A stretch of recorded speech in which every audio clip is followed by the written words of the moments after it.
Treatments की तैयारी में।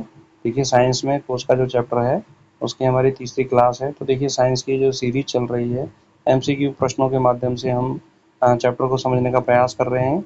तो कोश का चैप्टर की 2 क्लास हम ले चुके हैं और ये तीसरी क्लास है। इस तीसरी क्लास के माध्यम से हम और समझेंगे कि भाई कोश का चैप्टर से किस तरह से क्वेश्चन परीक्षा में आते हैं। तो चलिए हम शुरुआत करते हैं पहले क्वेश्चन से। निम्न में से कौन सा एक झिल्ली रहित अंगक है, यानी कि ऐसा कौन सा कोशिकांग है जिसमें झिल्ली नहीं पाई जाती। तो झिल्ली रहित कोशिकांग होता है राइबोसोम। कौन सा होता है? राइबोसोम। ये इंपॉर्टेंट क्वेश्चन है, परीक्षा की दृष्टि से पूछा जाता है खूब कि झिल्ली रहित कोशिकांग कौन सा है, तो वो है राइबोसोम। नेक्स्ट क्वेश्चन के बारे में बात करें। कोशिका में भोजन भंडारण का कार्य कौन करता है? राइबोसोम, वैक्यूल, केंद्रक और गोल्जिकाएं। तो देखिए कोशिका में भोजन भंडारण का कार्य करती है वैक्यूल। तो इसका राइट आंसर क्या होगा? बी। नेक्स्ट है, एक मानव कोशिका में कितने गुणसूत्र होते हैं? 23, 46, 22, 92। तो एक मानव कोशिका में अगर पूछा जाए तो गुणसूत्र होते हैं 23 जोड़ी। कितने होते हैं? 23 जोड़ी। और टोटल गुणसूत्र की संख्या पूछी जाए तो 46 गुणसूत्र होते हैं। तो इसका राइट आंसर क्या रहेगा? बी। राइट आंसर क्या रहेगा इसका? बी। अगले क्वेश्चन के बारे में बात करें। पादप कोशिका में सबसे बड़ी संरचना कौन सी होती है?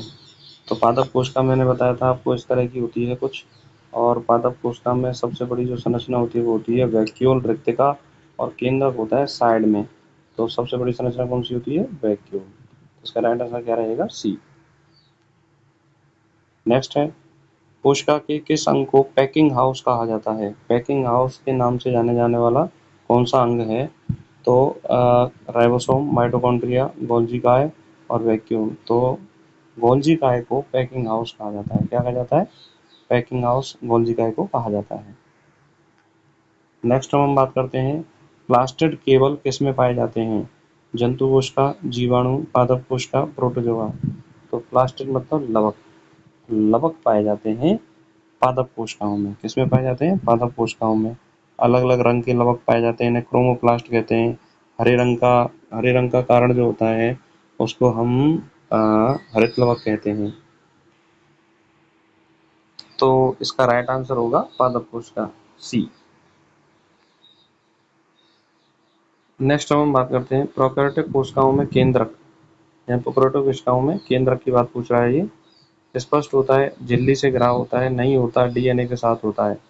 प्रोकैरियोटिक कोशिकाओं में केंद्रक नहीं होता। तो इसका राइट आंसर क्या रहेगा? सी। अगला क्वेश्चन है, निम्न में से कौन डीएनए और आरएनए दोनों को धारण कर सकता है? मतलब जिसमें डीएनए और आरएनए दोनों होते हैं। माइटोकॉन्ड्रिया, लाइसोसोम, राइबोसोम और गोल्जिकाएं। तो देखिए इसमें दोनों आंसर हो सकते हैं, माइटोकॉन्ड्रिया भी हो सकता है और लाइसोसोम। आप कोई सा भी आंसर लगा सकते हो, क्योंकि अरे लाइसोसोम नहीं होगा इसमें। लाइसोसोम की जगह क्लोरोप्लास्ट हो सकता है। क्या हो सकता है? क्लोरोप्लास्ट हो सकता है इसमें। तो माइटोकॉन्ड्रिया इसका राइट आंसर है। तो माइटोकॉन्ड्रिया में डीएनए और आरएनए दोनों धारण करने की क्षमता होती है। नेक्स्ट हम बात करते हैं, जंतु कोशिकाओं में ऊर्जा उत्पन्न करने वाला अंग कौन सा है? क्लोरोप्लास्ट, माइटोकॉन्ड्रिया, केंद्रक और वैक्यूल। तो देखिए क्लोरोप्लास्ट तो हरित लवक होता है जो भोजन निर्माण करने का कार्य करता है। माइटोकॉन्ड्रिया ऊर्जा निर्माण करने का कार्य करता है। केंद्रक कोशिका को नियंत्रित करने का कार्य करता है। और वैक्यूल जो है भोजन संचय करने का कार्य करती है और पादप कोशिका का सबसे बड़ा भाग होती है। तो इसका राइट आंसर क्या रहेगा? B, mitochondria. नेक्स्ट हम बात करते हैं, किसने कहा था सभी जीव कोशिकाओं से बने होते हैं? तो ये बात कही गई है कोशिका सिद्धांत में। इसमें कही गई है, कोशिका सिद्धांत में कही गई है। सेल थ्योरी में ये बात कही गई है।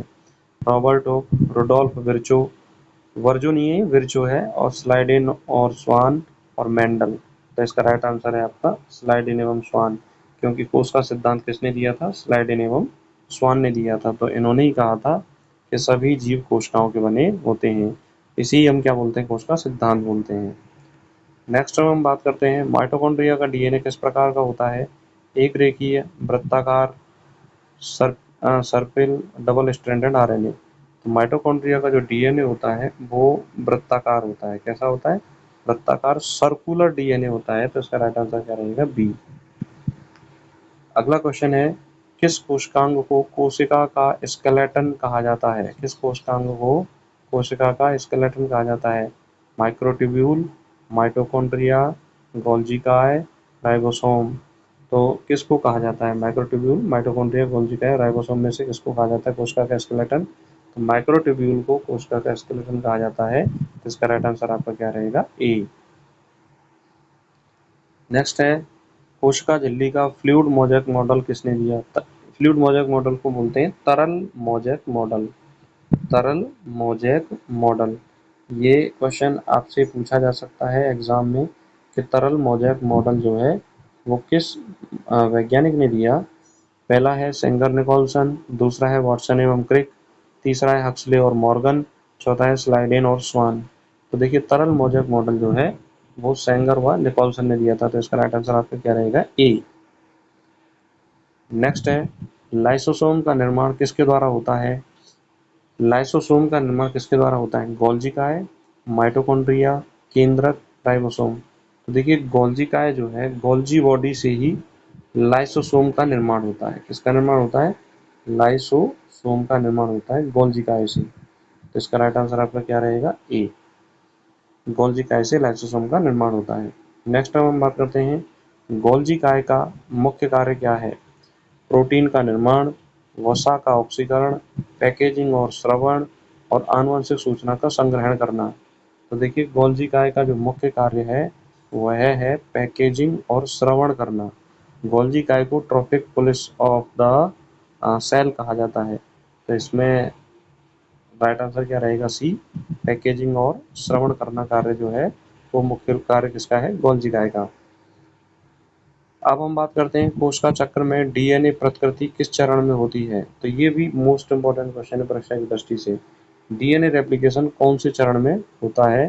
तो देखिए कोशिका चक्र की अगर हम बात करें तो प्रमुख अवस्थाएं होती हैं। पहली अवस्था होती है G1, फिर दूसरी अवस्था होती है S, फिर तीसरी अवस्था होती है G2, और उसके बाद फिर एम फेज होती है।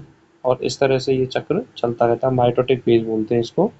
तो इसकी एस प्रावस्था में डीएनए रेप्लिकेशन होता है।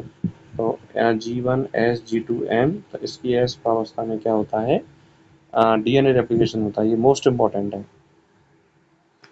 अब हम बात करते हैं पादप कोशिकाओं में पाई जाने वाली सबसे बड़ी वैक्यूल कौन कौन नियंत्रित करता है? ये भी बहुत मोस्ट इंपॉर्टेंट है। क्वेश्चन कैसे आता है कि जो पादप कोशिका होती है, देखिए पादप कोशिका इस तरह से बनी होती है, लगभग आयताकार होती है पादप कोशिका। इसका सबसे बड़ा भाग क्या होता है? वैक्यूल होती है। और इस वैक्यूल की झिल्ली को कहा जाता है टोनोप्लास्ट। क्या नाम दिया जाता है? टोनोप्लास्ट इसको नाम दिया जाता है। टोनोप्लास्ट बोलते हैं इसे। तो क्वेश्चन ये भी पूछा जाता है कि भाई रेक्टिका की झिल्ली को क्या कहा जाता है? टोनोप्लास्ट कहा जाता है। तो पहला ऑप्शन है टोनोप्लास्ट, दूसरा माइटोकॉन्ड्रिया, तीसरा गोल्जी काय, चौथा है केंद्रक। तो इसमें राइट आंसर क्या रहेगा? ए, टोनोप्लास्ट। नेक्स्ट हम बात करते हैं सेंट्रियोल। तारक काय किस कार्य के लिए उत्तरदायी है? तारक काय किस कार्य के लिए उत्तरदायी है? कोशिका विभाजन में स्पिंडल फाइबर का निर्माण। स्पिंडल फाइबर को बोलते हैं तर्कतंतु। क्या बोलते हैं? तर्कतंतु। एटीपी का निर्माण, प्रोटीन संश्लेषण, और आरएनए का निर्माण। तो सेंट्रियोल का जो मुख्य कार्य होता है वो कोशिका विभाजन में तर्कतंतु का निर्माण करना होता है। तो इसका राइट आंसर क्या रहेगा? ए। सेंट्रियोल तारक काय जो है वो जंतुओं में पाया जाता है, एनिमल सेल में पाया जाता है। प्लांट सेल में तारक काय नहीं पाया जाता। ये भी एक इम्पोर्टेंट बात है। और तारक काय का मुख्य कार्य क्या होता है? कोशिका का विभाजन करना। तो इसका राइट आंसर आपका क्या रहेगा? ए। नेक्स्ट हम बात करते हैं पादप। अगला क्वेश्चन है पादप कोशिका का कौन सा अंग प्रकाश संश्लेषण करता है? माइटोकॉन्ड्रिया, क्लोरोप्लास्ट, वैक्यूल, और गोल्जी काय। देखिए प्रकाश संश्लेषण में भोजन का निर्माण होता है। किसका निर्माण होता है? भोजन का निर्माण होता है। और भोजन का निर्माण कौन करता है? हरित लवक करता है, क्लोरोप्लास्ट, सूर्य के प्रकाश को ग्रहण करके। तो इसका राइट आंसर आपका क्या रहेगा? बी। इसका राइट आंसर क्या आएगा? बी। नेक्स्ट हम बात करते हैं एटीपी का निर्माण माइटोकॉन्ड्रिया में किस प्रक्रिया द्वारा होता है? ग्लाइकोलाइसिस, केमियो ऑस्मोसिस, किण्वन प्रकाश संश्लेषण। एटीपी का निर्माण माइटोकॉन्ड्रिया में किस प्रक्रिया के द्वारा होता है, ये क्वेश्चन है।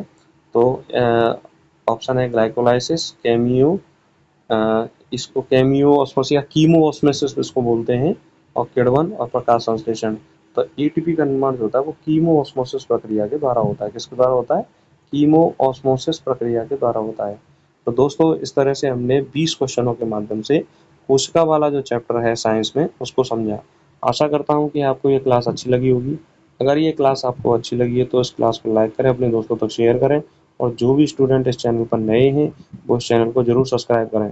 और हमारे जो चैनल से रेगुलर जुड़े हुए बच्चे हैं वो इन क्लासेस को ज़रूर देखिए, ये आपकी तैयारी में बहुत ज़्यादा फ़ायदेमंद होंगी। और ये जो सीरीज़ चल रही हैं, शैक्षिक परिदृश्य है, साइंस की सीरीज़ है, उन सभी सीरीज़ को आप देखिए, और ये सीरीज़ कैसी लग रही है हमें कमेंट करके ज़रूर बताइए।